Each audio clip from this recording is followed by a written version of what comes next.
Praise the lord. ఈరోజు దేవుడు మాట్లాడుతున్నాడు.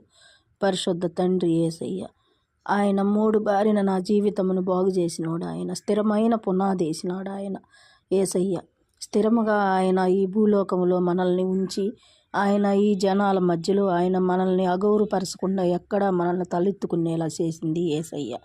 ఆయన్ని మనం ఏది అడిగినా కానీ ఆయన చిత్తానుసారంగా మనం ఉన్నప్పుడు ఆయన అభిషేక తైలముతోటి మనల్ని రాసి అత్తుకొని నా బిడ్డ అని కౌలించుకునే అంత గొప్ప తండ్రి ఆయన.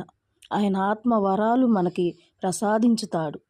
ఆయనంటే అసలు ఏ విధంగా మనం వర్ణించినా కానీ మనం చెప్పలేము. ఆయన వాగ్దానములు ఎంత గొప్పవో. ఆయన జీవితంలో ఆయన క్రమక్రమంగా నా జీవితంలో ఆయన ఎన్నో వాగ్దానాలు నెరవేర్చిన తండ్రి ఆయన యేసయ్య. ఊరికే నేను ఈ వీడియోలు చేయట్లేదు. ఆయన ఎంత గొప్ప కార్యములు నా పక్షాన చేసినాడో నేను ఉండలేకపోతున్నాను. ఆయన నామమును నేను ఈ విధంగా వర్ణించకుండా